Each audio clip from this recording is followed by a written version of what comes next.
Welcome, Advantage Associate, and thank you for taking the time to watch this short video outlining the upcoming Bose Thunderbolt display installation in Dick's Sporting Goods stores.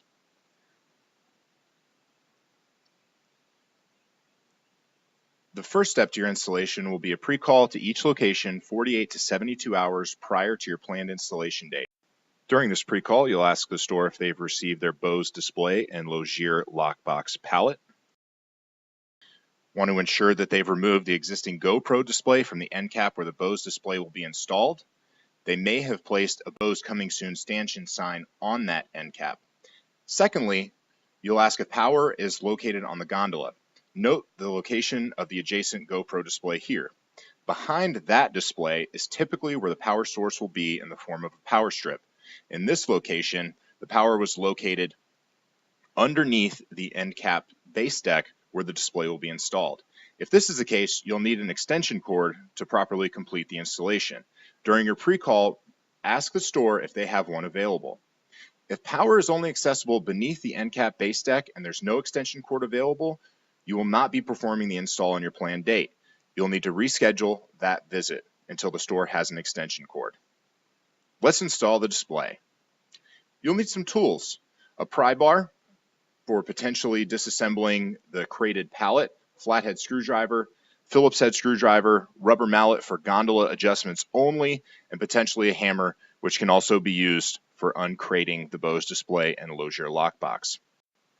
You should also note the shipping label, which is clearly labeled Hold for Advantage Solutions installation. You'll first want to move all your materials to the sales floor. You can move either the entire pallet with a pallet jack or uncrate the parts and pieces in the back room and dolly everything out with the help of a store associate. Do not attempt to lift the display box. As can be seen here, there are two boxes containing shelving,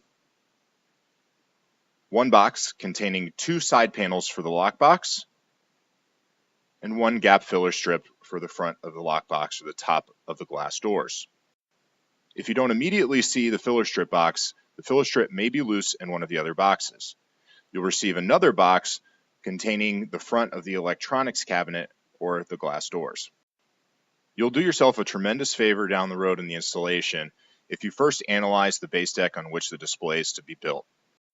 If the base deck or end cap appear to not be level, you can do yourself a favor by quickly adjusting some of the easily turnable feet toward the front of the end cap underneath the kick plates. I would only make this adjustment if the gap is a 1/4 inch or larger on either side. Next, you'll install your shelving. Your top black shelf is to be installed at the 28th notch, the second at the 18th, and the third at the 8th from the bottom. Note that the top of the shelf rests at each of those notches. You're now ready to install the glass doors. Unpack the glass doors and take an inventory. You'll notice a small plastic bag with some accompanying hardware. This bag contains the keys to the lock on the front of the glass doors, some miscellaneous hardware, the two screws that will mount the bottom of the glass doors to the base deck, and a Logier instruction guide to be used as a reference only. At the top of the glass doors, you'll notice some metal straps secured with a single screw. When you first open the glass door box, these straps will be lying flush with the top of the glass doors. You should be able to easily swing the straps out towards the back of the glass doors and get them out of your way. This step is critical for installation of the filler strip at the top of the glass doors. This can be seen here. The straps are swung out of the way, allowing the filler strip to slide into place. You'll need to do this on both left and right side. You can then swing the straps back into place. This will act as a mechanism for securing the filler strip. Note that the upright of the filler strip is toward the front of the glass doors. Now you can install your glass doors. Simply lift up on the top shelf, slide the glass door into place. The filler strip at the top of the glass case will help ensure that the glass doors do not fall forward. There are two pre-drilled mounting holes at the base of the glass doors, one on the left and one on the right side. You'll use the two longer bolts included in the glass door kit, which we outlined a moment ago. Insert those bolts through the pre-drilled hole in the glass door rail, through the shelf at the base deck, and use wing nuts to secure. Your next step will be securing the top of the glass doors to the top shelf. This is where the L brackets come in. Note, as we're installing the L brackets, the L is inserted between the filler strip and the top shelf so that the mounting holes face upward towards that shelf. This acts to secure the top of the glass doors to the top shelf. The filler strip, again, prevents the glass doors from falling forward. It's important to note that you need to slide the L bracket down until your mounting holes line up with the 6th and 10th hole from the left, and you'll do the same on the right side, ensuring that the holes align with the 6th and 10th hole from the right. Now you can install your side panels. You should receive one left and one right side panel. The side panels are designed to lock into the upright on either side of the lockbox. Although it may be somewhat difficult to see in this photo, there are prefabricated channels at the front end of each side panel that are designed to wrap around the frame of the glass doors, thus holding everything in place.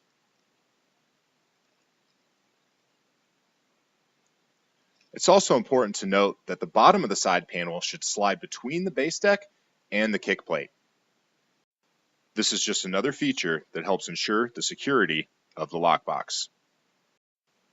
2 final screws will secure the lockbox, one on each side panel.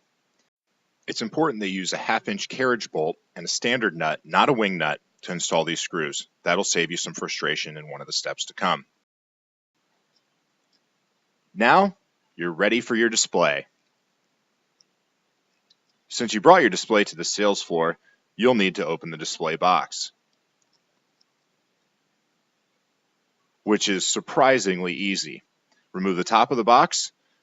The rest of the box side panels simply slide up or slide out. In this case, we've used an empty box just to demonstrate how easy it is to disassemble.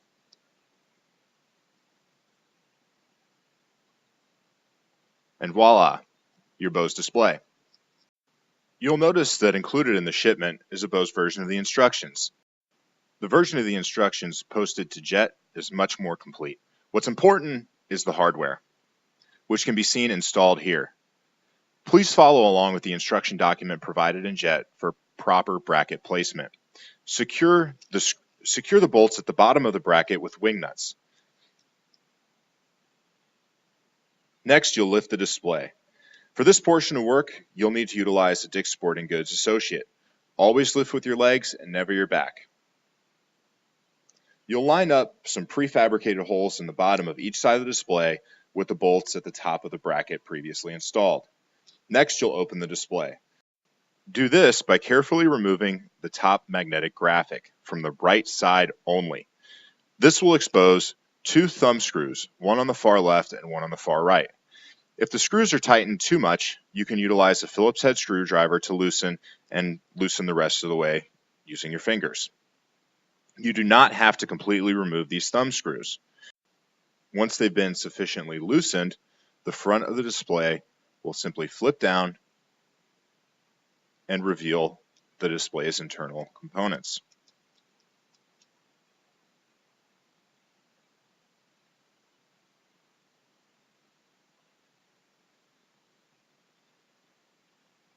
Here's a close-up image of one of those thumb screws.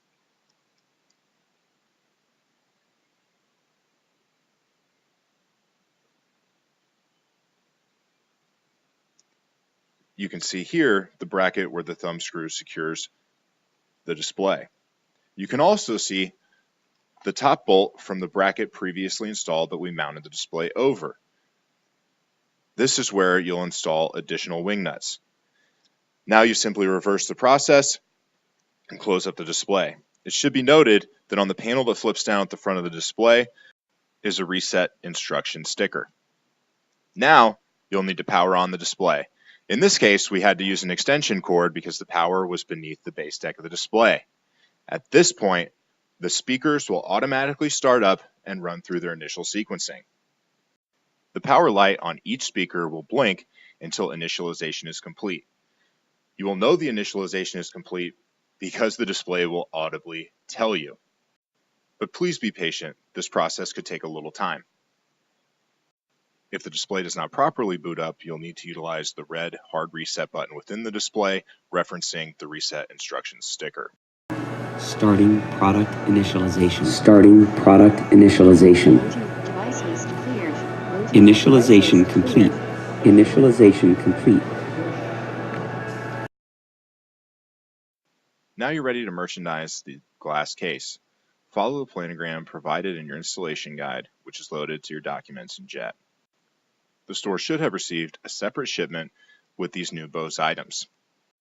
It will save you some time if you locate this shipment when you're locating the other components, including the pallet. Lastly, you'll want to install the Bose Thunderbolt display header sign. You'll locate 2 black magnetic RAS clips, which are provided at store level. Place the RAS clips at the top of the end cap upright, one on the left and one on the right side. The header will simply slide into place. At this point, you've completed your first Bose Thunderbolt display installation. Congratulations and good luck.